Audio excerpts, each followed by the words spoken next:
ছাগলকে যত খেতে দিচ্ছেন খাচ্ছে না। সামনে ভালো খাবার দিচ্ছেন, ভালো দানাদার দিচ্ছেন, লতা পাতা দিচ্ছেন, খাচ্ছে না। পেট ফুলে গেছে, গ্যাস বা পাতলা পায়খানা, খাবার অরুচি, এটা নিয়ে আজকে আপনাদের মাঝে আমি আলোচনা করব। আশা করি সম্পূর্ণ ভিডিওটি দেখবেন। আসসালামু আলাইকুম, ওয়েলকাম টু বকুল কৃষি খামার। আশা করি সকলে ভালো আছেন, সুস্থ আছেন। দেশ এবং দেশের বাইরে যে যেখান থেকে দেখছেন সকলকে আন্তরিক শুভেচ্ছা এবং অভিনন্দন। আশা করি আপনারা সম্পূর্ণ ভিডিওটি দেখবেন এবং ছাগল কেন খাচ্ছে না, তাদের খাবার কেন অরুচি, ভালো খাবার দিলেও খাচ্ছে না, সেই বিষয় নিয়ে আপনাদের মাঝে আমি আলোচনা করব। সম্পূর্ণ ভিডিওটি দেখুন। এই যে ছাগল, এদেরকে খেতে দেওয়া হচ্ছে ঘাস, মাশাআল্লাহ খুবই ভালো খাচ্ছে। ঠিক এরকমই আপনার ছাগলও খাবে। আপনাদের কিছু ভুলের কারণে এই ছাগলগুলি এরকম খাচ্ছে না। আগে আপনাদের বুঝতে হবে যে আপনি কি ধরনের খাবার দিচ্ছেন ছাগলকে। ছাগলকে আপনি যে ঘাসটা দিচ্ছেন ওটা ভিজা সাথে এরকম ধরনের ঘাই দিচ্ছেন কিনা। যদি ওই ধরনের ঘাই দেন তাহলে পেটে গ্যাস সৃষ্টি হবে। আবার আপনি যদি ফাঙ্গাসযুক্ত ঘাই দিয়ে থাকেন তাহলে ওইটা খেলেও কিন্তু ছাগলের পেটে গ্যাস সৃষ্টি হয়। আবার কিছু কিছু খাদ্য আছে যেগুলো ভাতের মার আছে, ভাত আছে, ওই সব খাবার যদি অতিরিক্ত খেয়ে ফেলে তাহলে কিন্তু পেটে গ্যাস সৃষ্টি হয়। এই গ্যাস সৃষ্টি হওয়ার কারণে কিন্তু ছাগল খেতে চায় না। আমরা সকলে কৃমির ওষুধ খাওয়াই থাকি, কারণ ভাবি যে কৃমি হয়েছে, খাওয়ার রুচি নাই, এই জন্য কৃমির ওষুধ দিই, জিঙ্ক, লিভার টনিক দিই, কিন্তু তবুও খাদ্যের রুচি ফেরে না। এই খাদ্যের রুচি ফেরানোর জন্য কিন্তু তাদের পেটের থেকে গ্যাস দমন করতে হবে। গ্যাসটা যদি আপনি শেষ না করতে পারেন তাহলে খাদ্যে কখনো রুচি আসবে না।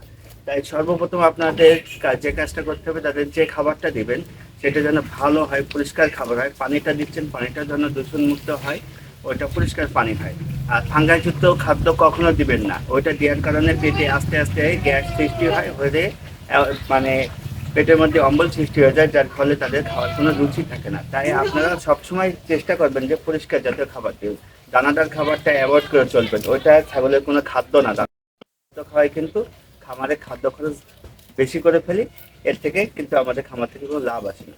আমাদের প্রথম কাজ, যদি ছাগলের যদি খাদ্যের রুচি না থাকে তাহলে আপনি প্রথম কৃমি ওষুধ করে নেবেন। আর যদি নাও করেন কোনো সমস্যা নেই, এদেরকে আপনারা প্রথমত ঘরোয়া চিকিৎসায় দিবেন আপনার খাওয়ার সোটা প্রতিনিয়ত 2 বেলায় পানির সাথে মিশিয়ে দিবেন, তারা খেয়ে নেবে। এতেও যদি তাদের খাদ্যে রুচি না ফেরে তাহলে ডনের সিরাপ দিলে হজমটা খুব দ্রুত হয়, বা অমিডন ট্যাবলেট আছে, এগুলোও খেতে পারেন। অমিডন ট্যাবলেট কিনে 2টো করে সকালে একটা, রাত্রে একটা দিলে ছাগলের খাদ্যের রুচি ফেরে। আপনারা এগুলো ব্যবস্থা করতে পারেন। তবে অমিডন সিরাপটা বাচ্চাগুলোরও দিতে পারেন, সাথে দিতে পারেন আপনার জিঙ্ক বিটা দিলে ভালো হয়, বা বিভ্লেক্স আছে, বিভ্লেক্স খালেও খাদ্যের রুচি ফেরে। এই ধরনের যদি আপনার নিয়ম করে চলেন তাহলে আপনার ছাগলের খাদ্যের রুচি ফিরবে। আর সর্বপ্রথম আপনারা প্রথমে যাচাই করে দেখবেন যে খাদ্যের রুচিটা কেন কম। আপনি কি যে খাদ্য দিচ্ছেন সে খাদ্য কি তার পছন্দ হচ্ছে কিনা সেটা আগে দেখবেন। আপনি বদলায় বদলায় খেতে দিবেন, কারণ সবসময় এক রুচি থাকে না।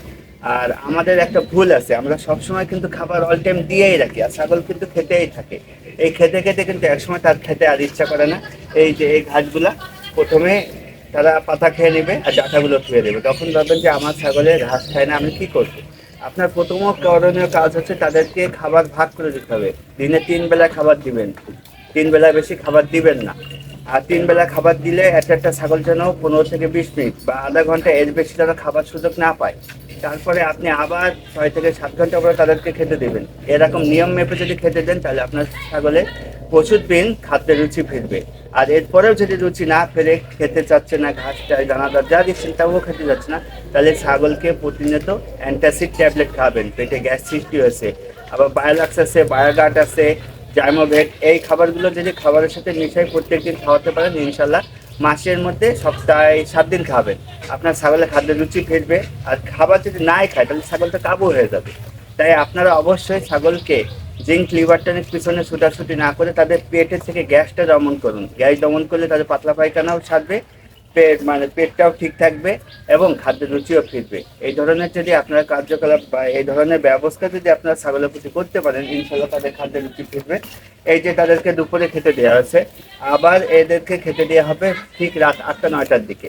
তাহলে এইভাবে যদি নিয়ম মেপে খেতে দেওয়া হয় তাহলে তাদের খাদ্যের রুচি ফিরে আসে। তাই ভাই আমরা সবসময় ছাগলকে নিয়ম মেপে খেতে দেবো, পরিষ্কার খাবার দিব। আর দেখবো যে ছাগলটা খাদ্যের কোনো রুচি নাই, তাহলেই তাদেরকে আমরা গ্যাস দমনের জন্য খাবার সোডা খাওয়াতে পারি।